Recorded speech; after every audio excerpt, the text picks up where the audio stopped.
What's going on, people? I apologize for my voice today. I think I'm getting sick again. My throat's starting to go. But I wanted to make this video, and we're going to go for it. We're doing something a little bit different today. I'm going to talk about, I guess, what is my vision for the quote-unquote perfect TESL. And again, this is my opinion. I'm going to try my best to keep this video constructive and focus on things that I would like to see improved or fixed moving forward. And when I say the word fixed, it's not that it is objectively broken. It's just things that I feel are issues that should be fixed. I'm going to try and not to get too negative in this video while still talking about a lot of things that I feel are net negatives for the game. But just try to remember that I'm incredibly passionate about this game. I love this game. I've been here since the minute this game entered open beta. And I don't say that to claim that my opinion matters more than your guys. More so just to say that I've been here since day one, so I've seen kind of the progression the game has gone through. I've seen what it was, what it's traveled into, and what direction it's heading. And again, that doesn't mean my opinion matters more, just more so that I've seen the full history. So we're going to talk through what I think are some of the problems facing the game at the moment. And not all of these are like red alert, these have to be fixed or the game is going to die problems. I just wanted to kind of get all of them out. And some of them are minor issues, some of them are more major issues. Just wanted to get everything out, and we're not going to focus too much on solutions today. And I know I'm the type of person that doesn't like to bring up a problem without offering a solution. But I think that a lot of these topics, if we wanted to delve deeper into how I would address them or how I would fix them, and again, I'm not a game designer, I'm not a card designer. I did go to school for game design, but that means nothing in the grand scheme of things. So it's not to say that my solution is the correct one or the good one or better than what Sparky Pants could offer, but we may tackle some of these topics individually and just talk about my personal opinion on the matter. Again, this is all of my opinion. It doesn't mean any of it is fact. So the very first thing that I wanted to talk about, and if you see me looking off in this direction, it's just because I took some notes. I usually don't have any notes when I make videos, but I took some notes today just because I wanted to make sure that I was thorough, make sure I got some of my major thought points down so I didn't miss anything or so that I didn't misrepresent my feelings. Yeah, I guess that's enough of a lead into this. So the first thing that I wanted to talk about was the core set. And Legends has what is, in my opinion, one of the better core sets in any game that I've played. This is both a strength and a weakness of the game. Our core set is arguably, and I feel like probably overall, too good. And what I mean by that is, our core set has introduced just a large number of staples that go into any deck archetype that runs that specific color. And normally that's what you want your core set to do, but when that number is too high, we get expansions that will introduce 80 new cards and 5 or less see play because they're just not powerful enough to break into our core set or break past a core set card. So I think the most common example that we look at is something like intelligence decks where, let's say in a generic mid-range deck, or even blue in general, but Crown Quartermaster, potentially Firebolt unless you're playing Sorcerer, then you're playing Negation, but Crown Quartermaster, Shrieking Harpy, Ward Crafter, to an extent Lightning Bolt, used to be Daggerfall Mage, but not as much anymore. But definitely Lightning Bolt. If you're a slower deck, you're always running Ice Storm. Ice Storm is another card that we'll come back and talk to at some point. But like, that's just off of the blue cards. I think we named 15 when you count 3 ofs. At least 12 to 15 cards right there.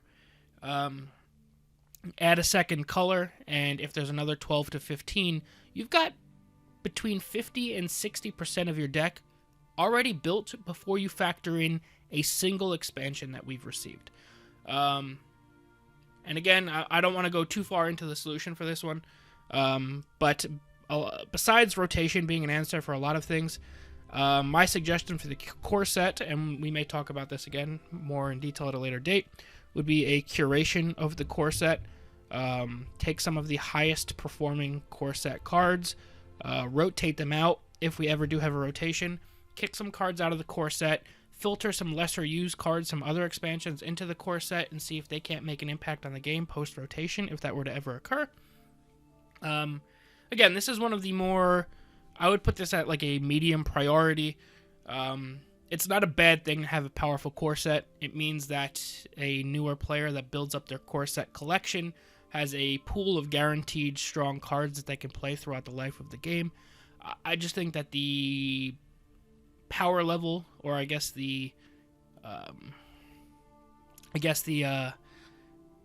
ubiquity level of some of the cards in certain colors is just a little too high for my tastes. I'm just going to mark that one down. Sorry. Again, I'm feeling a little sick. I'm a little bit out there right now. Next up, while we're talking about core sets and colors, I want to take a second to talk about tricolors. Now, I'm on the record of not liking tricolors, but I would honestly put this as a lower priority item. I don't think it's like a hair on fire emergency. My biggest complaints with tricolor is more so a feeling thing than a power level thing. Specifically things like class cards. So your Rift Thanes, your Edicts, your Baron Zayas. All of these class cards before had abilities that very closely matched the color combinations. Or at least fit into the general theme. Crusader has a lot of prophecy cards. Breakthrough is a very red thing. Guard is a very, very yellow thing. Like, Tier fits some of the themes of yellow and red very well. Same thing with Rift Thane. He fits that wonderfully. There's just a lot of flavor, and you could tell that the dual color cards did a very good job at matching what the color identity was of the classes. However, when you create a tri-class card, we'll take Guildsworn for example, being able to slap in a Battle Mage specific card with a Crusader specific card with a Mage specific card doesn't really match any theme at all. And again, it's not to say that tricolors have ruined the game. It's just it kind of takes away some of that character from the decks, and the character was something that I very much enjoyed. I know not everybody is as passionate or cares about tricolor the way that I'm bringing up. But additionally, besides the decks having less character because of the class-specific things not being able to really work into it, I think tricolor introduces a situation where balance becomes more difficult. And again, that's not a statement that you have to go away from tricolor because balance becomes more difficult. But things like, I think one of the best examples is Sorcerer's Negation. Negation got printed at a time when Sorcerer was incredibly weak, and it kind of just needed Negation to function. However, you give Negation to a bunch of tricolor decks that were pretty powerful on their own, and now we've seen a lot of people bring up that they think Negation needs a nerf. Negation never needed a nerf until it was playable outside of Sorcerer. Same thing with Gambit. We've seen Gambit eat a nerf because of the things it could do once it left the confines of Archer. A lot of those class cards are like that. I think an excellent example would be something like Sower of Revenge as well. Warrior used to be just a flat-out bad class. Sower almost single-handedly brought Warrior into relevancy. And now Sower can get splashed into a lot of different tricolor decks. Not that makes the tricolor decks too good, but it makes a card like Sower, who was kind of the backbone of a certain class combination. Now it makes Sower the target of a lot of people's views as needing a nerf, just because of how powerful it is outside of its old, weaker shell. Again, tricolor has moved towards the bottom of my priority of things that should be looked at in the game. I just think it's something that you need to keep in mind moving forward. And I don't think that tricolor is going anywhere. They've doubled down on it with the second 5 tricolor classes coming into play. So I think rather than ever expecting tricolor to go away, I would argue that we should do something along the lines of continue to print more tricolor cards that give more identity to the tricolor classes. And I know it's tough to do without making it way too powerful, since they have access to both tricolor and dual color cards. But you look at something like Inspiring Kinsman, which recently received a buff. But this thing does a pretty good job at focusing in on what I think they wanted Rally to be back when they made Redoran. And maybe just putting a couple more, or even just another package. So you can consider Redoran was originally built with Rally in mind. Maybe make another package of Redoran colored cards that push towards something else. Maybe not necessarily hand buffing. I don't know what it would be. But you can release a package of tricolor cards that fit that theme, and then kind of gives that tricolor deck some character. Again, I don't want to go too deep into the solutions here, but that would be something that I would consider if I was in that position. So we've cleared that one out. Next up, I wanted to talk about prophecies. Prophecies have been here since the very beginning of the game. Depending on who you talk to, people feel that prophecies were created as a way to give control decks sort of a recovery mechanic, or just a recovery mechanic in general, more so towards control decks, but just in general, against what you've seen people complain about in games like Hearthstone, where it's just kind of an endless face race. You just ignore whatever your opponent plays unless it has guard, and you just keep smacking in the face. I think prophecies were originally created to counter that type of playstyle, and I can agree with that if that was the core design philosophy, because nobody likes playing a card and your opponent just continuously going face, and eventually they win the game. However, I think prophecies have kind of, I don't want to say morphed, because they've done a pretty good job at not printing too powerful of prophecies as time has gone on. But I think as the power level of the cards in our game has risen, I think prophecies no longer are filling that core space any longer. I think they've become more of like a RNG swing than they used to be. Obviously, there's never a good time to get hit with like a first rune javelin. It always feels bad. However, I think I guess the right term would be your margin for victory, or your window of victory, has gotten so much smaller in general because there's so many high swing, powerful comeback cards that your window of victory can be relatively narrow in many matchups, or just in general. And the difference between, let's just say that it's two different Crusader mirrors, or two different whatever Empire mirrors, and I hit the first rune javelin and you don't, that can be the difference where if you were winning early on, I just win the game because I hit that first rune prophecy javelin, or the used to be more popular but doesn't see any play anymore really, the first rune prophecy cloud rest or mystic dragon, or pick your very powerful creature. A untimely prophecy, especially in a lot of, as Tricolor has moved on, a lot of Tricolor decks are running like 9, maybe 12 prophecies out of 75. So it's a relatively low chance overall. So hitting that one of 3 javelins against your tribunal control opponent can often just be an insta-lose. And that just kind of leads to feeling like you got shafted in the game. So I think prophecies have kind of... Again, the word that I keep going to is morphed, or transitioned away from their original purpose into something more negative. But again, I think they've done a good job of not printing prophecies. I think it's more of a side effect of the power level of the game overall and as it's risen. But I do think that prophecies overall could use some looking at, and finding a way to reduce the kind of feels bad swinginess of them would be a good thing. And the other thing that I wanted to point out is, while I agree it feels bad to play creatures and have your opponent just ignore them and hit you in the face and not get punished for it, I also think that you shouldn't be punished as hard if you are playing cards and your opponent's just sitting there. Like you see a lot of Tribunal control or Telvanni control, they just sit there and don't play cards until turns 4 or 5. If I have a board of creatures and my opponent is not playing cards, I don't really think that it's right that the player who is playing cards should be being punished for putting things on the board and attacking. You shouldn't have to not attack because you're afraid of the game punishing you for playing the game. Now, again, that's not the original intent of what Prophecy was built for, I don't believe.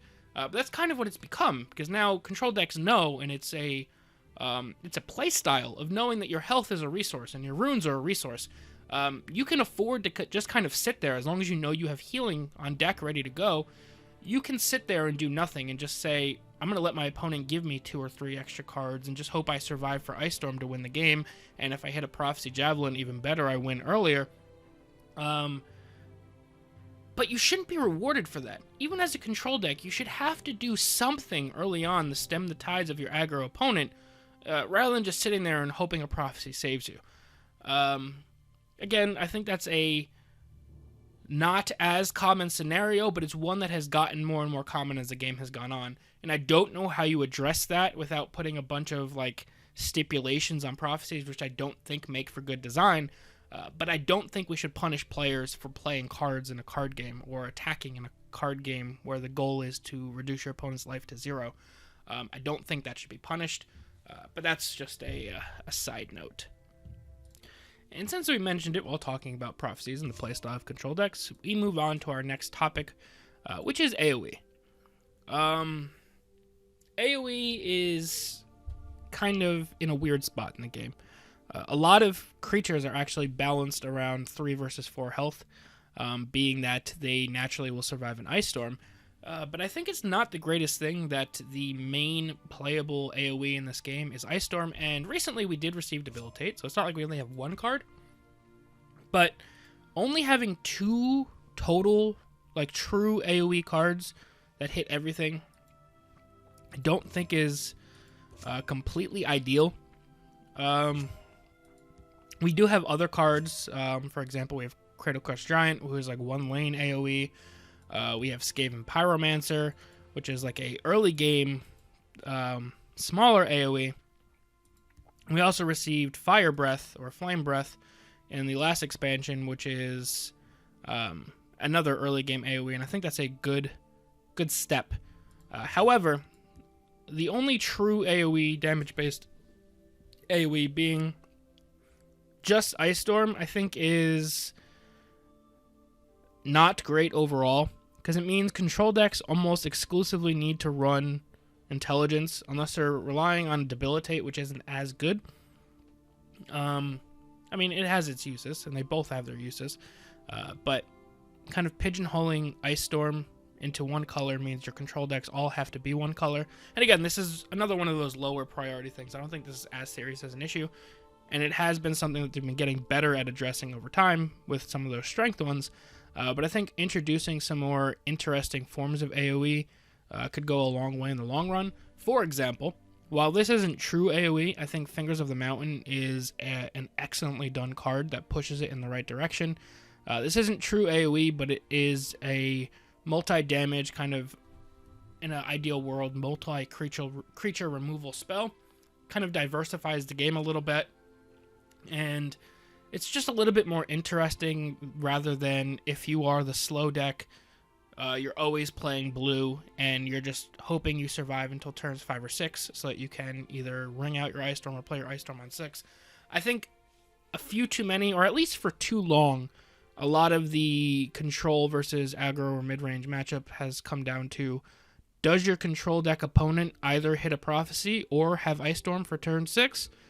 If they do, you lose. If not, then you just win the game. And that doesn't really make for super interesting games, just kind of being in a, did they draw this card they need scenario? And again, a lot of decks have specific cards that are super powerful in certain matchups. But just having Ice Storm be part of this core set, having been around for years now, and being the deciding factor in so many games for years now, if not just kind of a gentle retirement for Ice Storm, then just more cards along the lines of Fingers of the Mountain, which reward kind of interesting decisions, high skill plays, just better feeling plays than just slapping Ice Storm down and being fine. So AoE as a whole, I think, is something that should be continued to be explored. I don't want to say it's been ignored, because they have made steps on the AoE front, mostly focused in strength, although Debilitate did go to agility. But I would like to see, if not other cards or other colors, get equally interesting AoE options. Just, if not that, then continue to explore the different options throughout the colors, and I think that would be pretty sweet. On the topic of AoE, let's go ahead and flip to the reverse of AoE, and that is single target removal. I think we've hit a point in the game where we just have entirely too much single target removal. Even just looking at willpower, if you're playing Spellsword variants, you've got 3 Edicts of Azura, which are instant removals. Execute is conditional removal. Now they have Dive Rock Fall as more conditional removal. Grizzly Gourmet as conditional removal. And I know that willpower's kind of thing is removal. But if we're looking at just true hard removal, you've got Edicts that you can run. You've got your Javelin. You've got Cast into Time. You've got... where's the card? The Crisis Begins. You've got Sanctuary Raid. You've got Arrest. You've got Dawn's Wrath. You've got Manticora. You've got Marak. You've got Trodala's Treachery. I think we're at a point in the game where there's just too much hard removal. Or just too much removal in general. Like, in my opinion, the point that Tribunal Control got to, where they could just run a deck that is almost exclusively removal, and just sit there and do nothing besides remove creatures, not even actually playing the game, until they basically remove so much stuff that you run out of cards. I don't think, personally, again, in my opinion, that that is a good playstyle to foster overall. And just having so many different ways to just remove any creature, I think is pointing that in the wrong direction. This is one of those ones where I think it kind of lends itself towards just saying, well, I guess we need rotation. And I don't want to just say rotation is the answer for everything, because it's not. But I do think that reducing the amount of removal, or reducing the availability of removal, and removal is incredibly cheap as well. It's very easy and effective.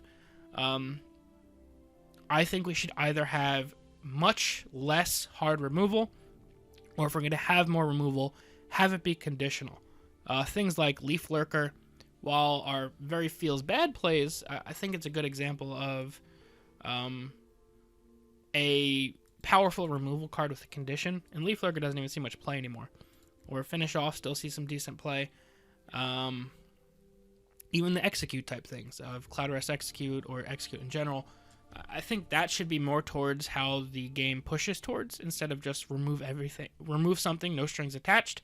There's certainly room for some of those cards in the game, but I think you hit too many of them, and it winds up kind of making games incredibly boring, where one person's just playing cards and having their stuff die, and nothing happens for 20 minutes. I think that's a direction that we can continue to move towards. Alright guys, just a couple more left. Thank you for sticking with me. Next one that I wanted to talk about is cost reductions. This is one that I think it's a lesson that the developers have learned overall, but still keep falling into the trap. Cost reduction is something that's powerful. It's interesting. It's fun to do. It's fun to cheat out things early, or just cheat out things for free. But I think it's a roadblock, or it's a kind of a tripping point that we just keep tripping over, and it keeps breaking the game for, even if it's just short periods of time. We've got things like Thieves Guild Fence, which have been like borderline super dangerous for a long time. We got Transitus Shrine that had to see a nerf when it was first released, just because of the Empire Abomination deck it created. We have the whole Invade fiasco that's going on right now of making Daedra cost 0. Obviously, cost reduction is one of the most dangerous things that you can have in a card game, because cost is one of the things you use to balance cards. But you take a look at something like Serial. Obviously, Serial is a very powerful card, but it's not rampant. It doesn't see a ton of play because there's definite counterplay. You have to have it survive and attack before you can get the effect. A lot of the cost reduction that you see being dangerous has no condition, can be played from hand, triggered right away, no problem, and repeatedly triggered to where you can stack the effect and get everything down to 0. And this kind of compounds with my next point, which will be on draw, but we'll get to that when we get there. But cost reduction overall is just something incredibly dangerous to put into any card game. And I think things like Serial are fine to tiptoe towards, but I even think that if we're going to keep going down the road of cost reduction, we need to be hyper careful with it. We can't just keep doing blanket reduce X by X amount no matter what. I think we need to put stricter guidelines or restrictions or a harder to achieve goal in order to get that cost reduction in place so that it can't just be done from hand reliably. And additionally, I think we need to move away from cards being able to be reduced to 0. I think that's one of the most dangerous things you can do in a card game is allow any card to cost 0. A 0 cost card in general is incredibly hard to balance well, but when you take cards that cost more than 0 and you are able to get them down to 0, coupling that with, again, we'll talk about draw in a second, but with how much draw there is in the game, cost reduction becomes an incredibly dangerous thing. Now, I'm very confident that the current gate issue is going to be addressed, but we've had 2 Abomination decks now. We've had a bunch of nerfs, and a lot of the kind of worst offenders we've seen in this game revolve around either buffing things super high and cheating them out, kind of like the old Praetorian Echo Mage, or getting things super cheap and getting them out kind of endlessly to where you have like an unanswerable board. So I think this is a lesson that the developers have continuously learned and probably will continue to learn, but my word of caution here is just be extra careful with cost reductions. Even something like difficult to achieve effect, reduce the cost of an animal by 2, it cannot go below 1, or something like that. Just putting some guidelines in place, and yes, it leads to more text, which isn't ideal, but we can't keep breaking the game every time we introduce something with cost reduction. And I think just putting more guidelines in place, and I think it's something the developers will continue to get better at. So, now that we've talked about cost reduction, let's talk about draw. I think draw has gotten to a point where, kind of like single target removal, but even worse, there's just too much. And it's too easy, it's too accessible, it's no longer like you have to invest something to draw a card. Let's take a look at the core set and take a look at the draw mechanics.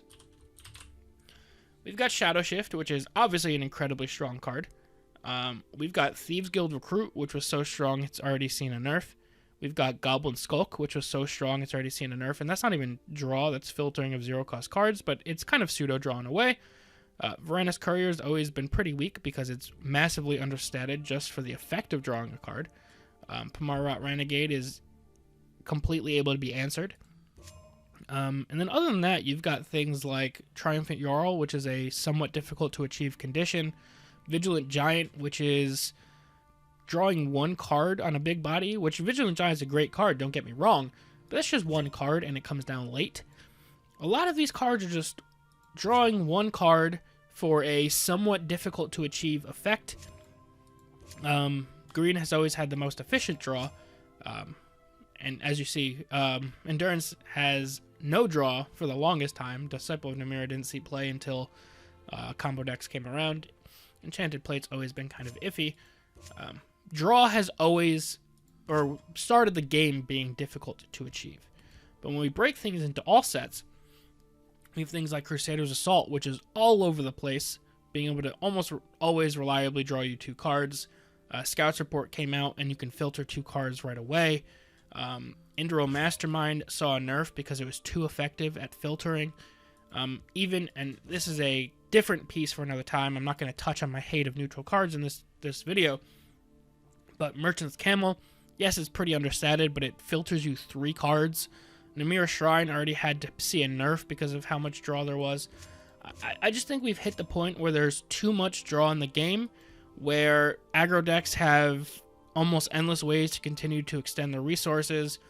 Just nobody runs out of cards anymore unless you're playing a very specific, usually like a theme deck or a tribal type deck. It's too easy to just draw endless cards, and there's not really a cost to it. Like Eastmarch Crusader, yeah, the destroying a rune is a somewhat, it's not super hard to achieve. Or like Bloodpack Messenger. This is a good example of a very powerful draw card, but it's super easy to answer. Or in green, we have things like Daring Heist, which I think is excellent design. That's a very hard to achieve effect, but you draw 2 cards for it for 3. Drawing 2 for 3 is very strong, but there's a tough effect. Slime Marshblade almost no effect whatsoever. Corner Club, slight risk to it, but in general, you're willing to take the risk in the decks that play Corner Club. Like, I just think that we need more draw like Daring Heist or Shadow Marking, and less draw that's just like, hey, draw 2 cards and you can get this cheap pretty easily. Even things like Baroness were obnoxious for the longest time because of the draw attached to it. I just think that we've gotten too much draw throughout all of the colors, where card draw engines aren't something you even put much thought into anymore. You just look at, am I playing aggressive or am I playing slow, and let me play those draw cards that match that strategy. And again, that's just one of the things you run into as you continuously print more cards. You just kind of run into too much of one thing. So I think rotation will address this at some point if they choose to have a rotation. But if they don't want to have a rotation, they're going to have to take a look at the amount of card draw overall, because, like I said, it's too easy, it's too cheap, it's too effective. It kind of cheapens the resource battles that we used to have. And I know that one of the reasons that they wanted to move away from that was that people don't like super, super long games, and I can agree with that. And I know to an extent they were catering to the mobile audience, and we'll lead into that with the next card we're going to talk about. But I think there's other ways to accomplish that without giving people endless draw. And the final topic that I want to talk about today, we're going to talk about one specific card, but it's kind of the design theme as a whole. And this is one of those cards that they introduced as a way to speed up the end of games between slower decks. And you guys have heard me talk about it before. Our good old friend Talentsy Conscription. This card just should not exist, ever. There was a card in Hearthstone, I think it was Ultimate Infestation. It was a 10 mana spell, so it's just on the same kind of wavelength as our 12 Magicka. The max natural Magicka you can get to in a game, same thing with Ultimate Infestation. That card summoned 1/5/5, drew you 5 cards, and gained you 5 armor. So drawing 5 cards by itself is probably like a 7 to 9 mana investment, depending on how you look at it, and probably would be similar in Legends. However, Legends draws you 8 cards, which already should cost, like I said, between probably 8 card draw should probably cost 12 on its own, but then you also play all 8 cards for free, which if they're all 2-drops, is a 16 Magicka equivalent. And then in Legends, unlike Hearthstone, when you summon a card from your deck, you do activate the summon ability. So often when you play Conscription, not only are you drawing 8, which should cost probably 12, and playing 8 for free, which should cost probably 16. So this already puts Talentsy Conscription at a 28 Magicka value. You're also activating summon effects, which often in Conscription decks will heal you for anywhere between 3 to 5, which will cost 1 to 2 Magicka. Will draw you between 2 and 3 cards, which costs another between 2 and 4 Magicka. And not counting any other effects that occur, shackles and wards. All told, Talentsy Conscription is probably a 35 to 40 Magicka value when you break down the individual effects. And this card, it's kind of been split. There's a lot of people who like this card. And there's been quite a bit of people not liking it. And part of the issue is they've doubled and now tripled down on that kind of deck style. They printed Old Salty's Assault, where at least you're forced into playing a specific type of card. So Mud Crabs in general are less powerful than a lot of other cards. So Old Salty's Assault requires you to play 3 to 4 quote-unquote slightly weaker cards, but then you still draw 3 or 4 cards, play 3 or 4 cards, and activate their summon abilities for 5, which 3 to 4 creatures being drawn and played for free is probably close to 15 Magicka worth of value, at least 10 to 12, and you're getting it for 5. And then in the last expansion, we got Forces of Destruction, which is kind of a Daedra conscription. You get Daedra with total cost 10, and they all get at least +1 health. So again, this gets you anywhere from 5 to 1 creatures, but they're all super powerful. Sorry about that, I accidentally hit the close button. But you get Forces of Destruction, which is probably the weakest of the 3 conscription-esque cards. And you get anywhere from 5/1 very powerful creature that all get buffed by your gate. But this one is kind of special to where this card does cost exactly 10, and the value is more or less 10. But this snowballs with Invade, which we've already seen as a snowballing mechanic. And we're not touching on Invade in this video. I assume it's going to be addressed shortly, and if I think that it wasn't addressed enough, we'll talk about it again. But I want to give the devs a chance to address Invade before I address it as a whole. But that's my list of all of my biggest issues with Legends at the moment and things I think that should be looked at, if not definitely addressed. Again, I'm not saying that this game is going to die if all of the things on my list don't get looked at. I just wanted to kind of put a constructive view down on things that I think are the slippery slope this game has been heading down. It's not to say it's too late, but just I wanted to get my point of view out there, because I know mid-game, when I complain about some of these things, it doesn't come across in the most constructive way, or it just sounds like I'm whining because I lost to something. But this has been a progressive movement throughout the life of the game, so I wanted to kind of get those thoughts down for you guys. And hopefully you guys enjoyed this kind of chat, and maybe we'll do some more chats moving forward on how I would address some of these things. But if you made it this far into the video, I do want to thank you for sticking in there, and hopefully you guys go easy on me in the comments section. I tried my best to stay mostly neutral and constructive without really ragging on the game too much, because like I said, I love this game. I'm passionate about this game. I've been making content for this game since like the minute it's been released to the public, and I would have quit by now if it wasn't a game that I wanted to kind of tie myself to. So yeah, thank you guys all very, very much for watching, and we'll see you guys next time. Peace.